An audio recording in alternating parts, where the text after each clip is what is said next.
Stay tuned. The show is about to begin.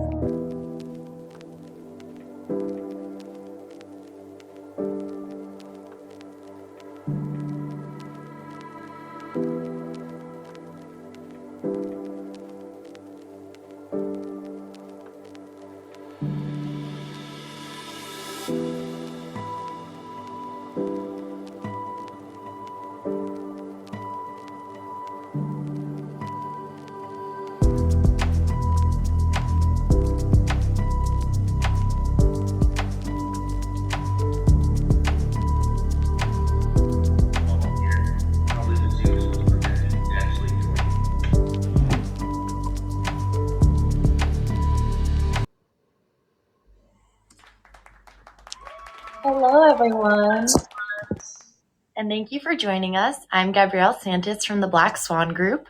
We are negotiation coaching surrounded by peers on a journey of transformation. Today, we have a special guest, Wizard Ryan Chute, award-winning creative strategist.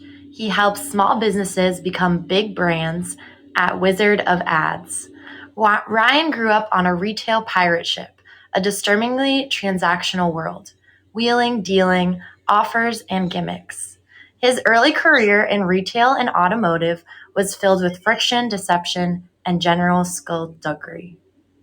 Before we start the show, we want to share registration is now open for our live events, specifically our 2-day event coming up in Louisville, the Negotiation Mastery Summit, March 16th to the 17th.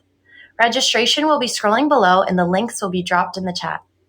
Please ask your questions in the chat box below. Please help me welcome Chris Voss and Ryan Chute. Gabrielle, thank you very much. All right, this is going to be a really interesting show today on Fireside. I am really happy to talk about how we're getting into this and also let you guys know a little bit about this 2-day Negotiation Mastery Summit in Louisville that's coming up next March. And so what we're doing here on the strategy is that, the immersion of the 2-day events, there's no substitute for how much you can get out of the live 2-day immersion. Pretty much the 2-day live in-person immersion is probably worth about 6 months worth of practice.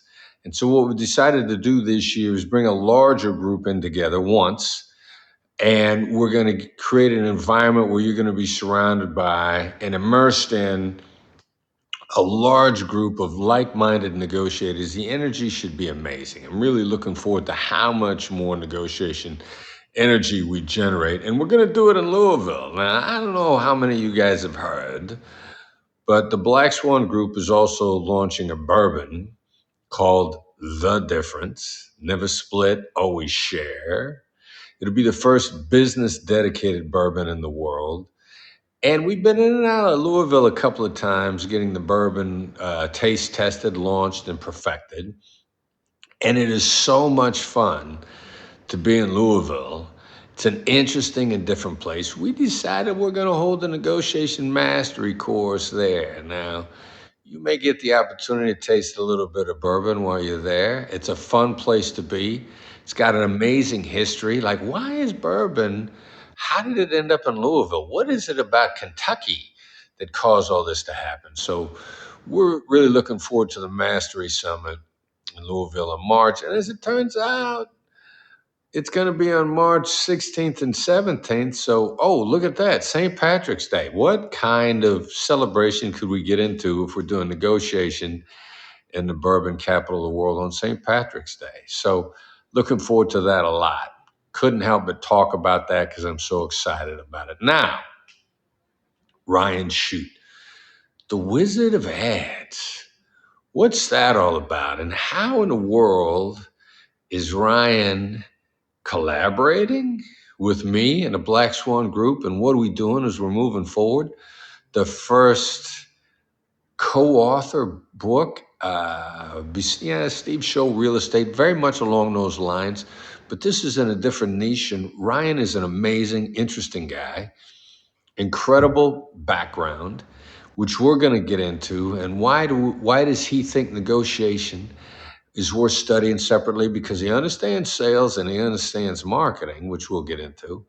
But let me welcome in Ryan Chute, and let's take a short discovery investigation on who this guy is and what's behind him. So if we could please bring Ryan up now and so everybody can see him. All right, so first I want to talk about what is this you grew up doing all kinds of stuff. You got an amazing blue collar, figured it out, can do background. How far off am I on that? No, you're pretty spot on, Chris. I grew up surviving, performing my whole life and doing stuff to get through the day and make a buck and pay the bills. So very practical beginning. It sounds like it resonates very much with the whole concept of you got to find out what works and start getting results early on. You're very much then a figure it out kind of guy. Well, I guess probably the easiest way to figure things out is to screw up a whole lot, and that's what I spent a whole bunch of my life doing was just banging my head against a wall. I grew up in a toxic work environment and with bad bosses and questionable business practices and all of the things that that you think you're doing right to do what you need to do. In sales, in business, it was just a bad work environment, a lot of um, verbal and emotional abuse, weaponized fear, shame, and guilt, and I mimicked that material, that behavior, and by the time I had gotten fired twice for it in different ways, I started to reflect on my life and wonder if this isn't success, what in the world is? Because operationally, I was crushing it. I had absolutely no problem in actually doing the thing, managerial wise, and growing the business and having success. It was just the people, the connection with people, and the way to get people to do the thing that you want, not just comply, was really what was in my way and has slowed me down, until I got it figured out. So you felt a lack of connection, and deep down inside, it just didn't sit right with who you are. Yeah, yeah. All right. So how do we find each other to start with? How in the world do you and I end up in a conversation? Well, being in sales my whole life, I back in the earlier days of sales, I was studying Jim Camp and other negotiation tactics. Get to yes and start with no, and it's like, what's the right solution here? Your book comes on the scene, and it's obviously a fascinating book. You're talking about all of the really just truly interesting things about business, but you put them in such practical terms. You're using science, not as a intellectual weapon, but as a useful tool to get the job done. And that's really my style. It's people like to complicate things just so astoundingly much. So I read the book a bunch of times, formatted and formulated concepts around that and introduced those into my own businesses and certainly with the clients that I work with. Then you're putting on an event in Nashville a couple of years ago, and you and I met there, and your whole team was there. It was fantastic. It was just an absolutely sensational event to experience at a much deeper level, much more intense level. And then our friend Nick Nanton got us together, and I said to Nick, he was saying, "Hey, look, there's Chris is going to be writing a book with a bunch of people, and do you want to do a chapter?" And I'm like, "No, I don't want to be a chapter in somebody's book. I really want to write a book with Chris, though. So if there's ever a chance where the two of us could collaborate on our frameworks and put them together and put them to use, for the industries I serve, then I'm all in." And Nick's like, "Yeah, no, that's never going to happen." And he blows me off. And 7 months later, I get this text message from me. He's like, "Hey, Ryan, I got that thing almost done with Chris." I'm like, "All right, well, let's go." And then you and I had a chance to reconnect not long ago. I guess it's been a few months now, and we've jumped into a couple of endeavors together with some really cool stuff going on in the bourbon world, and collaborating on a book together to serve the home services industry. So I'm super excited the path that we're on here to do what we're doing today. Yeah, so am I. I mean, we got to suddenly, and it's a great thing about working with Nick Nanton is we got a bunch of collaborations going that are all fun. Like with Nick, you can always count on it being a lot of fun. Yeah. I'm gonna go back to a separate thing here because, and this is one of the reasons why I think we're collaborating, why we met each other in the first place.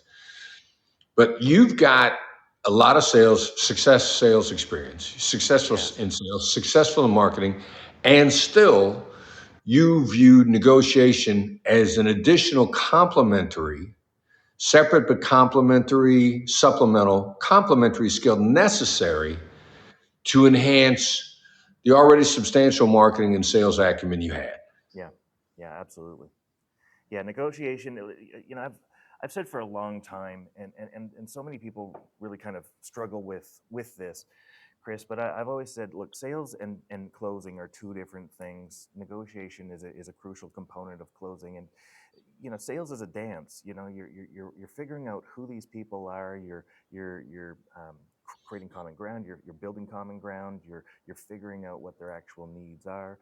But then you have to at some point flip a switch and go from dancing to jujitsu and take the weight that you got from that sale, the momentum that they've given you, the juice that they've given you to be able to serve them at the highest level and find the best solution for them.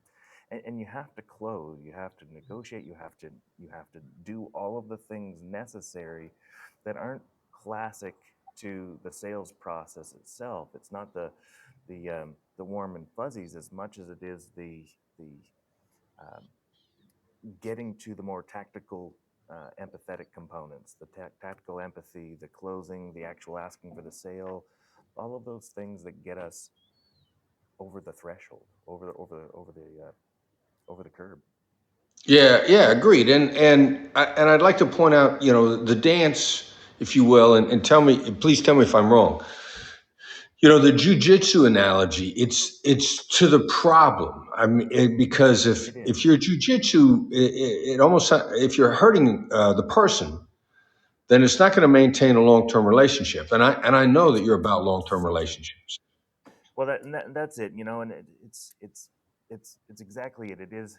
It's never an adversarial situation. It's never me against the customer. It's always me against the solution or the situation at hand and solving the situation and getting the situation done. Now, is it necessary for a customer to give themselves permission to to say yes to the sale?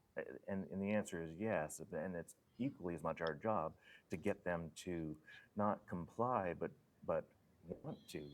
It's like you said, the difference between going from your right to that's right is really the crux of this whole thing. When we can get them over to the idea of the solution and buying into that, we've won. It's really the jujitsu comes from the weight that we gain. I imagine it as jujitsu because we are leveraging the weight of the other person that they've provided us to pin down the problem and solve it. Yeah. It's very. I would say, and I could be wrong with the paraphrase.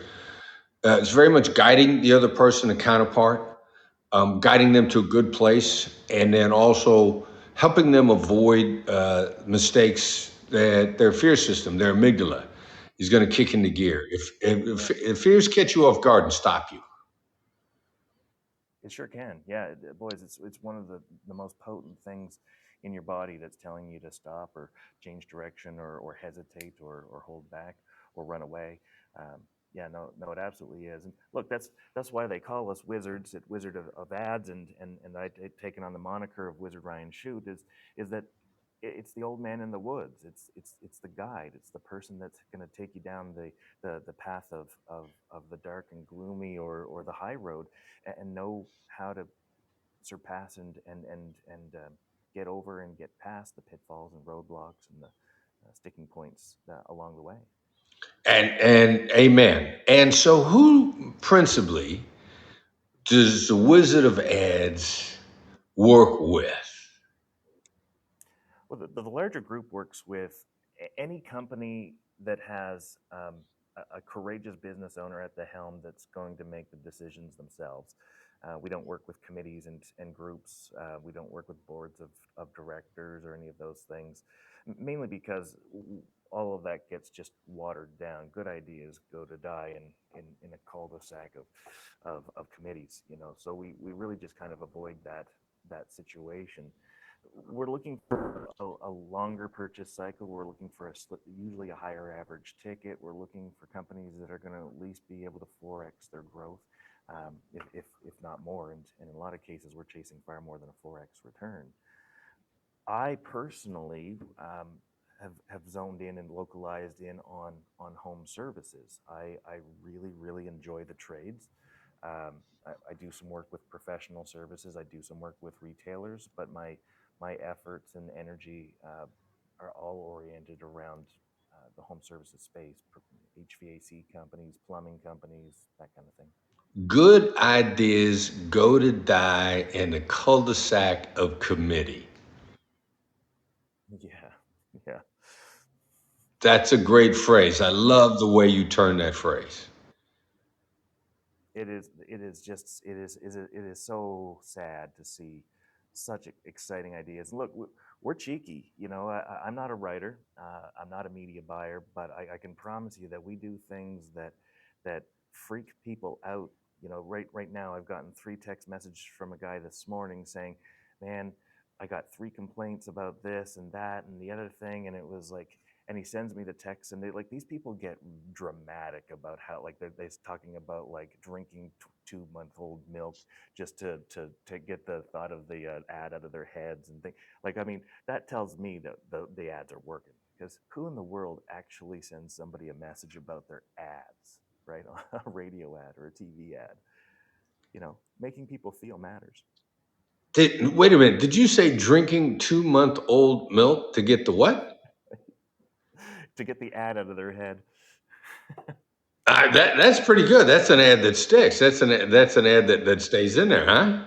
Yeah, we're literally entertaining the idea of how we can bring that complaint in as an ad in the future. Yeah, that's some of these people are just fantastic. So it's like, no, we'll actually bring it in, and the only person who will know that secret is the guy who actually sent in the verbose and colorful imagery for us to be able to play and have fun, and make him a part of our tribe, because that's really what this all comes down to, is creating long-term loving relationships through some form of feeling, some form of humor, or laughing or crying, or even making them angry. It all works. All right. So you got a very playful approach to all this. Oh, very, yeah. We want to have fun, you know. Like Nick says, this is all about having fun. Customers, especially in home services, Chris, customers don't come to a radio and go, "Oh, I heard an ad for a hot water tank. Let's go to water tank today, honey." Something has to break first, and if they don't already have a guy, their guy has to let them down, and something has to break, and then we have to get a phone call. The best thing that we can do is be in their brain under know, like, and trust, in that long-term chemical memory, building up that McMansion in the chemistry of the brain, one brick at a time, one ad at a time, one truck wrap at a time, so that they think of us first when the hot water tank does inevitably break. So what is it about the home services people involved in that? You're The home, clearly attracted to the people that do yeah, that. I am. Yeah, home services people are less twitchy. They're less reactive, and have generally a much better attitude about their outlook at business. They run profitable businesses. A lot of them are trying very, very hard, but they're blue collar people. They're salt of the earth. They're sincere. They're honest, and they have a heart of a helper right out of the gate. And all of those things just speak to me, and it's just such a refreshing change than the cesspool of so much that I've seen in retail. And I pick on retail. There's been an incredible amount of incredibly good human beings that I've met in retail over the years, but it's counterbalanced and offset by just such terrible behavior and attitudes. at every level of the organization. That sets it apart. Yeah, unfortunately, it certainly has a reputation. A lot of retail is very stereotyped to be, transactional and exploitive. And Yeah, for me personally, it rubs me the wrong way. yeah, yeah. There is a better way. They just look that people live in survival mode and thriving mode, and most often Abraham Maslow talks about it himself in his own works that 65% of people are trying to get to that mid-level called belonging of the Maslow's hierarchy of needs. That means that they're either fighting their way up from the bottom from subsistence and general security needs, or they're trying to desperately hang on and keep up with the Joneses in belonging mode, and that's all just survival thinking. It's led by the board of directors in our brain called the ego, and all of these voices are telling us don't do that thing and do that thing, and oh, that guy's trying to steal your thing, and oh, that guy's trying to talk to your wife, and all of the stuff, right? That guy's trying to take your job, and that gets at people right from the business owners on down, and it doesn't matter if they're rich or they're poor. It matters that they act like survivors and struggle to think with an abundant mindset. And um, the blue collar world just tends to kind of lean into that a little bit more positively and has a little bit more of an abundant, grateful mindset. So you're a student of human nature. I really am. Yeah. Yeah, you're throwing out Maslow, you're throwing out different things here and there, practical thoughts. Yeah. Where did this come from? Um, a struggle of my own self-reflection, really. It's I didn't want to be a bad boss. I didn't want to give people a hard time. I wasn't looking for compliance. I was looking for motivation. And for years I struggled with how do I inspire, not just get compliance? Because compliance just leads to defiance, and defiance just leads to slowing down profitable growth. So it was a lifelong journey of the challenges that I've had. I just got diagnosed in August with ADHD, and I reflect back at that and go, wow, look at all of the things that I did that I can attribute to that. I don't believe that ADHD is a disorder or a disability in any way. I believe it's a superpower, and ultimately it's about using your brain in the way that it was built, not trying to say that I'm the victim here. I'm going to absolutely not going to be the victim. I'm going to figure out how to put this to good use. And once I kind of unlock some of those things, I've been able to put it to pretty darn good use. Yeah, interesting. And what some people might refer to as a disability ignorantly ends up being a superpower. Well, and it is both, depending on how you look at it. Not unlike Henry Ford saying, if you think you can and you think you can't, you're right. Um, and there's a study done, and I think it was Stanford years ago, about prison inmates and the ones who were most likely to repeat offend were the ones who always blamed somebody else. It was always somebody else. It was always some other situation out of their control that they couldn't do that had them get back in prison. Where the ones who are truly successful, and people that I've met and know who went on to become astoundingly wealthy people, incredibly successful, deeply giving to their communities, um, they were the ones that complete and total extreme ownership, like Jocko Willink says. They just completely owned that they were the person who was responsible for this, and how they were going to fix it is by fixing that. So you're an innately curious person I really am, yeah. because you're throwing out a lot of sources that you have learned from, Yeah. and learning and living a better life are clearly core values for you. Absolutely. I have a lot of principles. I hold myself to a standard. I think one of the biggest problems in this universe today is that people don't abide by a code, by an honor code that has them um, inconveniencing themselves for the convenience of others, right? And that appears in so many different ways, but fundamentally, that's really the difference between values and beliefs. A friend and partner of mine, Wizard of Ads partner here at Wizard of Ads, he said, Ryan, your beliefs are completely useless. Did you know that? And I was like, wow, that's an interesting way to start dinner. And he goes, tell me more, because he's an innately wonderful human being. Uh, and he goes, look, your beliefs are interchangeable. We both believe, and I think we can both agree, Chris, that um, freedom and responsibility are both good things, or justice and mercy are both good things, but they're also paired opposites. Niels Bohr said back in the 1920s, Nobel Prize winning physicist, said sometimes the opposite of a profound truth is an equally profound truth. Well, it really just depends what side of the table you're sitting on, right? If I'm the accused murderer, I want mercy, and if I'm the victim's family, I want justice. But as the victim's family, if I murdered the murderer, now I want mercy, right?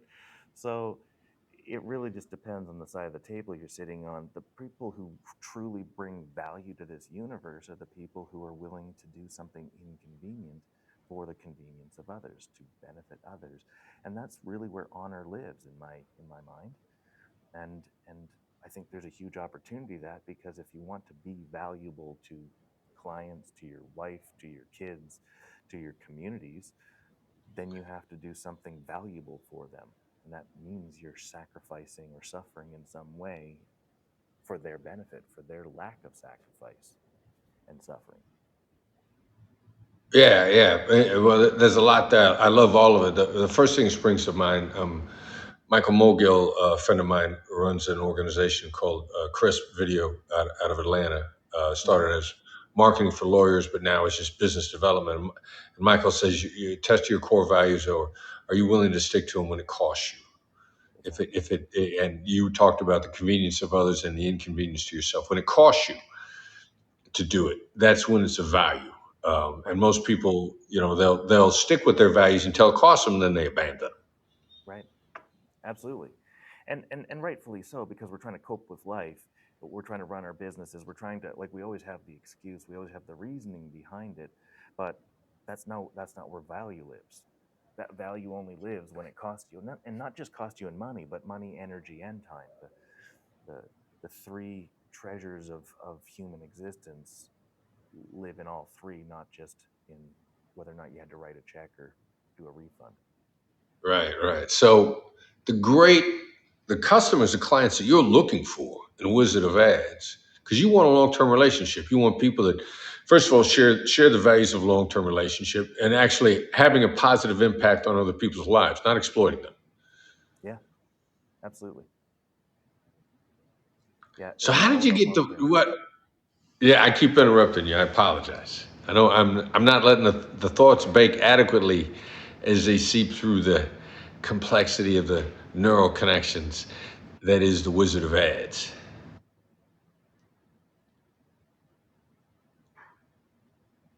So, how did you stumble on to starting this company?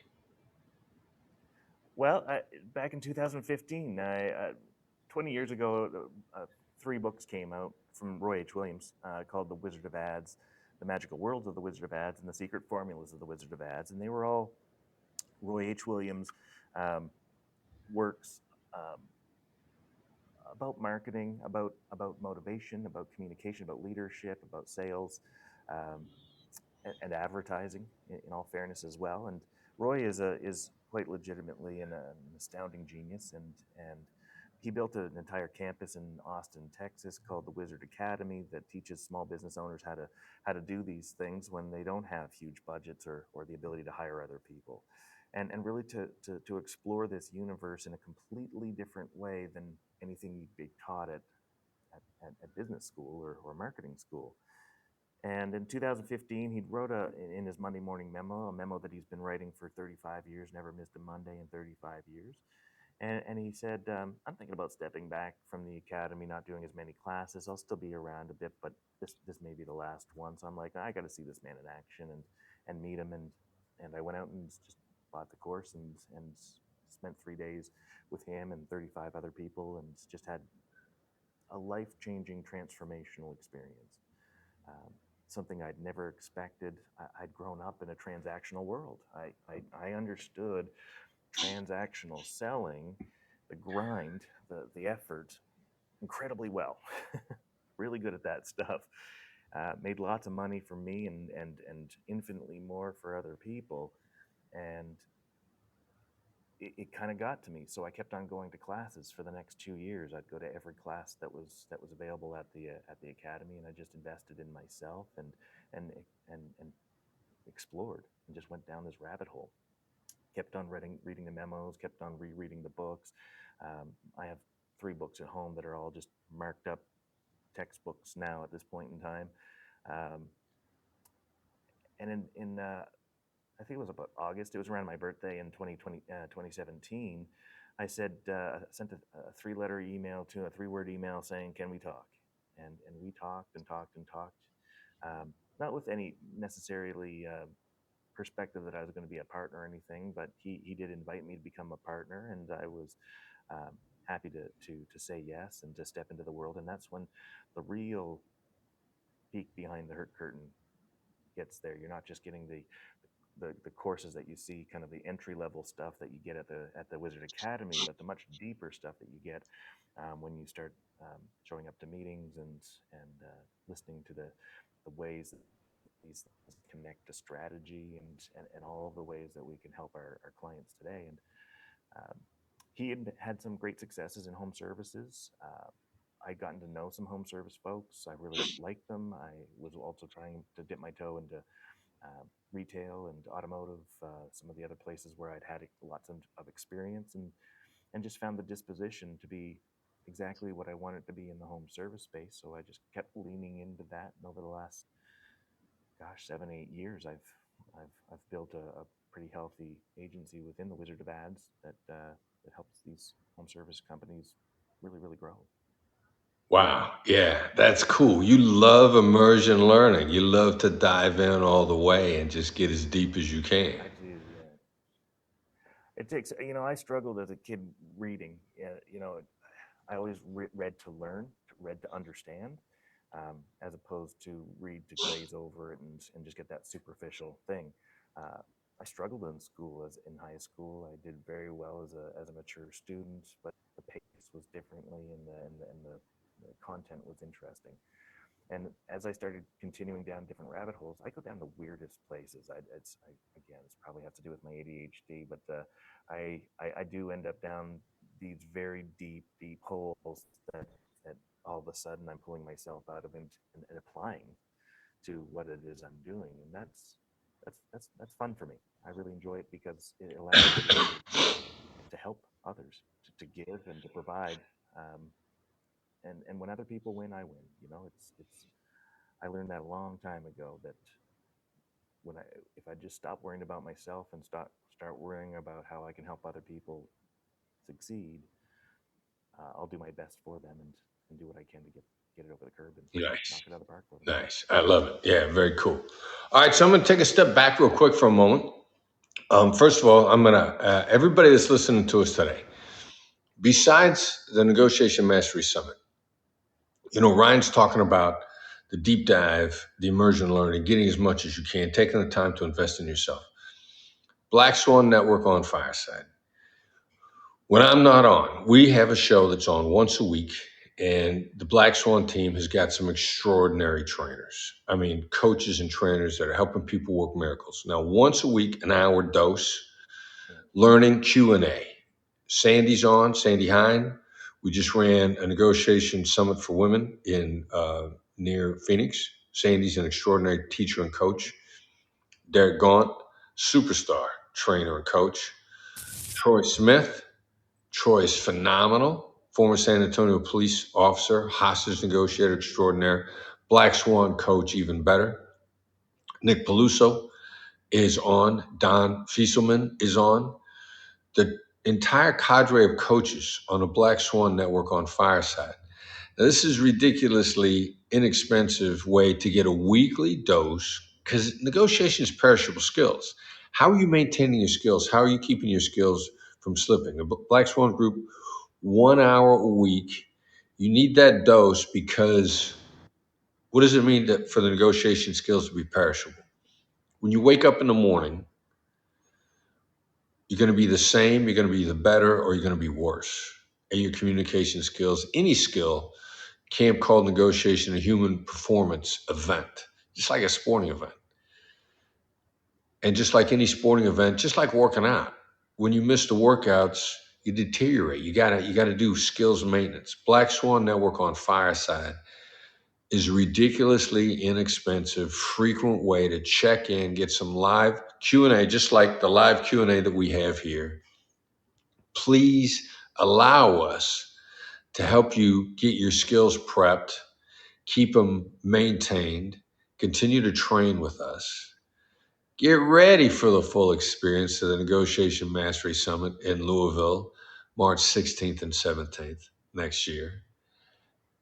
In the meantime, make as much of an impact as you can by continuing to feel that this is an art, this is an endeavor. It's a supplemental skill to whatever it is you do. Now, whether you're in marketing, whether you're in sales, whether you're trying to have a better relationship with the significant people in your life who deserve empathy. Everybody deserves empathy in their life. Who doesn't? So join the Black Swan Network on Fireside. Keep your skills as sharp as possible. Prep for the immersion that's coming up in Louisville in March to continue to move your life forward. Ryan is a classic example of how much more interesting life can be on a learning journey when you feel you're worth it and where the holes. He was extremely successful in sales and something about it ate at him. It wasn't a transactional life, made a lot of money. So what? It was still insufficient. And then he runs across the Wizard Academy and becomes a wizard himself. I think he even probably I think the wizard beard, that's a wizard beard. If you were to climb to the top of a mountain and look for the guy in a cave sitting by a fire who was going to give you knowledge and wisdom, he'd probably look a lot like Ryan. I expect it very much looked like Ryan. So before we move into the Q&A, Gabrielle, what did I leave out that I should be telling people about either the Black Swan Network on Fireside or the Negotiation Mastery Summit in Louisville in March? Just the dates, March 16th to the 17th. You got everything else down. March 17th sticks out of my mind. What day is that again? St. Patrick's Day. St. Patrick's Day. There have been some famous sieges that occurred on St. Patrick's Day, so we'll do the opposite. We'll have some famous stuff going on St. Patrick's Day in Louisville, and we'll be saving lives in different ways. All right, I bet we got some pretty interesting questions for Ryan. Gabrielle, who we got teed up to ask the wizard about his wizardry? First up is Michelle. So I'm bringing her up right now. Michelle, you should get a request. All right, and Michelle, as we get started, you got to tell me where you are in the world because we get people from all over the world signing in. So where are you today, Michelle? Hi, Chris. Hi, Ryan. I'm calling in from Phoenix, Arizona. So good morning from Phoenix. Good afternoon to those on the East Coast or other parts of the world. Good morning. Good morning. Indeed. All right, what do we got for Ryan? I was curious. I first heard of your book, Frictionless, from the Black Swan email that I received. So I was curious, when writing your book, Frictionless, did you come across key areas where friction can be positive? For example, when driving a vehicle, when the tire hits the road, it can be positive for forward momentum. It could also be positive when putting on the brakes to save a life. So when gathering all your materials, it's possible you came across pros and cons. Can you share an area in the workplace where friction can be positive, as well as an area of operation in the workplace or in relationships where it's negative? Yeah, no, that is an absolute fantastic question, and I do believe that there's a whole follow up book to that, but the little teaser that goes into it is the last chapter of the book that really talks about where friction matters, because friction does matter. There's a few key areas, for example, um, there needs to be friction in your business between the finance department and the accounting department. Your accountants are there to count the money and make sure it's all going in the right spots. But if we left the business up to the accountants, they wouldn't spend any money and we wouldn't have the delightful customer experiences that we need to be able to deliver above and beyond the average um, buying experience. Where the finance department is going to go find that money and find ways to be able to get that money and spend that money.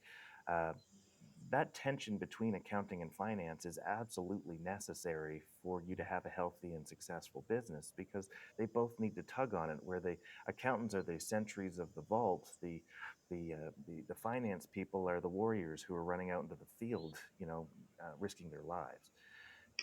Equally so, there needs to be a tension between sales and marketing, right?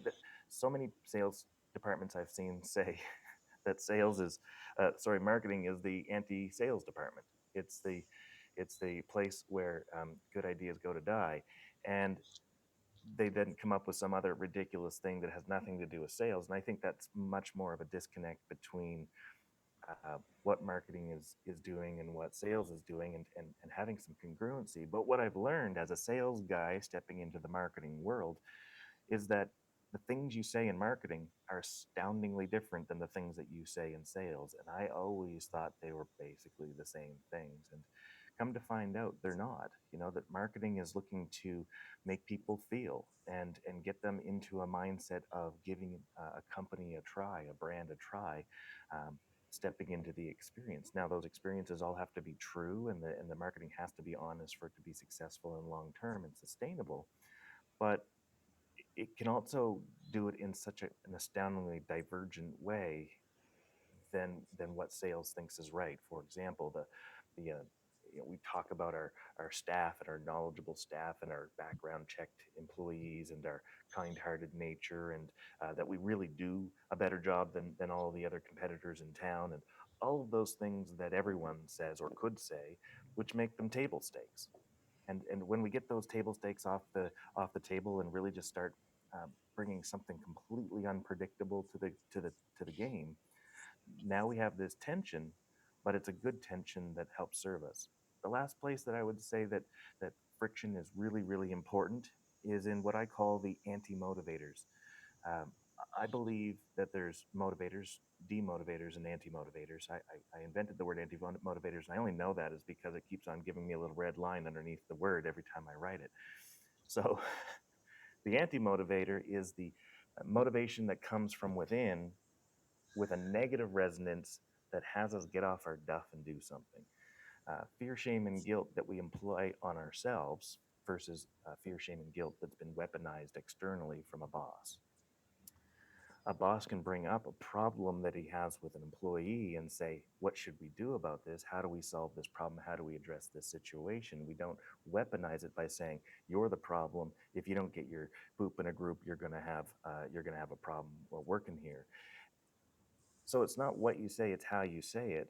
But that friction internalizes in us, and that friction brings us up to a new level, a new expectation for ourselves, which is just as important. So yes, there are absolutely points in time where friction is necessary, but is there a way that we can create that friction with elegance and with empathy, with kindness, with humility, so that we can uh, get the thing that we're actually trying to get to, which is either motivating a person to do a thing or um, to grow a profitable business, both profitably and through high growth. There's no point in growing a business that doesn't make any money, right? So all of these things have to work together, and it's usually a dualistic kind of situation that you're dealing with. What are the yin and yang part of this whole thing. Wow. That was a heck of an answer. Thank you. A lot to think about. Michelle, thank you for the phenomenal question. And Ryan, thank you for that in-depth answer. One of the advantages of being a member on Fireside is you're probably going to want to go back and play the video to listen to that again, because there was a lot there. And I love our Fireside membership, because anybody that's a member has the opportunity to go back and listen again. There was a lot there. That was awesome. All right, Gabrielle, who we got next? So we had a question submitted in advance. So one of those was, Ryan, you have mentioned working with passionate founders and partners. What are the core values you are looking for in anyone you work with? Yeah, I think that's super important. We don't really care how much you are making. We don't care if you're a sub-$1 million operator or $100 million operator. We're looking for a person with character, man or woman. The gender is not relevant to us. The race is not relevant to us. The human being is. And if you're just a genuinely good human being looking to serve other good human beings and do something of consequence in this life, then we're in.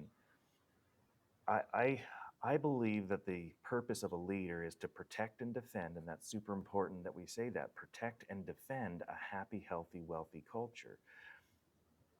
So I'm looking for people who are innately doing that and instinctively doing that. And boys, I'll tell you, when I see that, I often see a person who has the world at their fingertips. Um, the way that they go about doing that is through what I call the mission statement, because I really have a problem with mission statements in general. I think that most of them are complete nonsense. But a mission statement, one studied and realized that it's an internal, purpose-driven thing, not a external thing to announce to the world. You realize that everything that we ever do or ever think about in our core values and our purposes and our visions and all of those things boils down to three big buckets: helping people win in a trustworthy and grateful manner. And that means different things to different companies and different things to different people, but it ultimately always boils down to those three thematic buckets. And when you do, you start to realize, geez, I can really change lives by simply having a mantra that pushes us forward to take that hill, whatever that is, in whichever department you're in, to win the day, to win the sale, to win the hiring, event, to win the, wife over, whatever the case might be.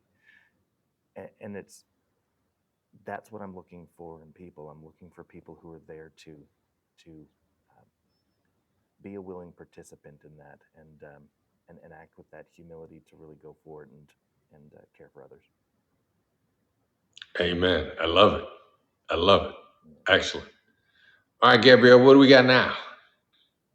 Our next question is for Ryan. It seems like there are so many important elements to ads. What are the key elements that you believe is successful in making a great ad? Ooh, there's an awful lot of ways to make ads. Um, One of the things that a lot of people don't realize is that creativity is artistic for sure, but also strategic. Um, the best ad that is ever written is the ad that gets remembered, not just for the ad, but for the brand that's in the ad. And that always gets informed by the strategy. So the best ad is the ad that speaks to the strategy that's going to take you where you're looking to go. Now, some companies want to be the high price provider that's going to deliver an over abundant value proposition. Others want to be the low cost provider. Other companies want to be the company that has the best customer service, like Zappos. Other organizations that demonstrate a higher duty of care through the way that they've modeled their business. Some want to do highly customized solutions, while others want to produce as much volume as possible, very profitably, but share in the efficiency of that with their clients, but win in the overarching volume. All of those come with a different strategy. Um, gosh, there's so many. I'll give you an example of a wonderful ad campaign that we ran, continue to run to this day in Pennsylvania. Um, this is an operation that does all three home services, and the big problem in his hometown was is that his brand is HL Bowman, and there is I believe an FK Bowman in town that also does HVAC. I don't even think they're related, but they're in town. They literally had to differentiate between the two of them. Well, that was the challenge of the ad. So strategically speaking, what we needed to do was differentiate the HL from the FK. And in doing so, we created a 1950s camp cartoon superhero who comes in to save the day, but also says H.L. Bowman 8 times in every ad, right? Just because he's silly and fun and everything else, it allowed them to really dig deep into the reinforcement of this character, which we then reinforced on the trucks. Now his logo's back from the 70s. It looks like a clip art graphic that was done. We didn't want to change that because it fed the charm of the whole thing that we were going for. We just lean into the assets that we have. We didn't change the names. We didn't change anything else. We just went after it and did what we needed to do to differentiate ourselves in that scenario. And that served them exceptionally well. So the best ads are always going to be the ads that are based off of the best strategies. Uh, Creatively, the devices that are wrapped around that are actually fairly easy to build once the strategy has been determined. Well, what I find really interesting about that answer too is, the elements you touched on earlier is, first of all, how do you make it memorable? Sometimes it's just repetition, but you made it fun also. I mean, you said you had a superhero, right? And it was probably a little campy, little fun, a little playful. And that way, people didn't feel like they were getting beat with it. They were having fun with it at the same time, even if they realized that the purpose was to repeat it a whole bunch of times. They didn't mind because it was fun. Yeah, yeah. That's the thing about it, Chris. Is in advertising, no different than in training. The whole reason why you're having your summit, your negotiation summit, the ongoing training here on Fireside, all of this is because frequency is absolutely critical for the brain to do what the brain does. If we think about the brain in its simplest forms, we've got the upfront memory that's got about 7 seconds worth of retention. It's holding that ad for a few moments, the doom scroll on social media until 2 thumbs away and you're done. If we can do something that hooks and anchors, not goofy hooks, but just like anchoring a thing in that says, oh wait, there's something to pay attention to there. And then we do that at frequency, we can get back into that midterm memory. That's about 7 days. That 7-day memory gets raced like a PC got defragged in the good old days. All that information gets condensed down with sleep. But then it gets into the back part of the brain, the chemical part of the brain, where we're holding the information and we're building up this little McMansion. Well, if we don't have any emotion, what we don't have is the mortar that's going to keep those bricks together. And the best you're going to have is a brick shithouse that's going to sit there and kind of not be very big or impressive. The flip side of it is that we have mortar in there, and the mortar is allowing us to build a McMansion, a great big huge real estate in the chemical area of the brain, because we have the mortar to make it big and tall and strong. When we have those things, those are the things that are going to keep us very, very significant in the mind of the customers for the time they need us. Because right now they don't need our service, but eventually they will, and they'll remember that real estate in their mind because we had the mortar, the emotion to bring it together. I love that. I love that explanation. I love the analogies. Very blue collar, very understandable, practical, applicable. So in the interim, while because it'll be a while before we get the book out, people who are fascinated by you, want to retain the wizard of ads for services, resonate with you. They feel like the core values line up, the industries that they're in is exactly what the industry you like to work with, the people you like to work with. How do they follow up with you? Well, look, and I'm more than interested. I'm more than happy to introduce them to the right wizard partners. I can quickly dissect who they need to be if they're listening and they're not in that industry right now. We've got people that can help across the board, and I can make those introductions quite easily for them. But for home services, professional services, by all means, reach me on social medias across the social media channels at Wizard Ryan Chute. That's my handle on all social medias. And my websites are ryanchute.com, and we've also got wizardofads.services as a URL. It's specialized specifically to the home service and professional service space. Amazing, amazing. And as we come around a clubhouse turn here, final bend to the home stretch, what would you really like to have people remember? Seems like you have some guidance you'd like to give them. Is the recipe for a successful, interesting, wonderful life with higher purpose. Yeah, I think that there's a lot more out there that we can find in ourselves, and when we do, we can serve others at a much higher level. Um, Ultimately, the first place that leadership takes place is in ourselves. And when we get ourselves right, it makes it a lot easier for us to serve others and to deliver on the intentions that we had when we opened our business, when we married our wife, when we had our kids, when we joined those community groups that we care about. Work on yourself, and it's going to make a big difference. How that translates out, people pay me for writing their ads and getting their strategies right, but getting out of your own way will get you there faster, and that's part of this process as well. Yeah, a lot of introspection, a lot of self-discovery, listening to the voices in your head that say that there could be a better way, or if something's gnawing at you. I love it. Phenomenal. Thank you for being on with us today. I'm going to remind everybody, first of all, how were Ryan and I talking in the first place? As successful as he was in other areas, he wanted more complementary skills. Negotiation, never split the difference. Brian is like a lot of people that we run across who were really good at marketing or sales, and then they found that never split the difference, kind of filled in the gaps. It didn't replace what he already knew.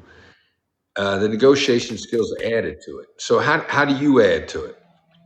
Guys, I'm telling you, I'm going to be shameless here again. I want you to subscribe to the Black Swan Network on Fireside. Want to help you continually get better week by week by week. Listen to the other coaches. They have wisdom and insights that I don't have that supplement what I'm talking about. Derek, Troy, Sandy, Don, Nick, they will all bring you different aspects to the same ideas that'll be complementary to anything I say. You're gonna do well listening to them. Join Fireside and get ready for the Negotiation Mastery Summit in Louisville, March 16th and 17th. If you've never been to Louisville, you're gonna get a kick out of the place. It is an interesting, fun place to be. Phenomenal history. One of the reasons why bourbon is there, they got a water there that only exists in Kentucky, and my understanding is Scotland and Ireland, which there was Scottish and the Irish ended up there, and they said, "Oh my God, they get the same water here. It's unique in the world." Louisville is an interesting place. Join the Black Swan group in Louisville in March. Immerse yourself. Get a 2-day immersion to really launch your skills up to the next level. In the meantime, stay curious, keep learning, investing in yourself, pursue a life that helps others, and at the same time, you make a pretty good living, because there's nothing wrong with making a lot of money. It's just how you make it. Is it blood money, or is it making the world a better place? You can do really well making the world a better place. Ryan, thank you for being on today. I'm looking forward to all of our collaborations in the future. They're going to be a lot of fun. Yes, sir. Appreciate you. All right, man. All right.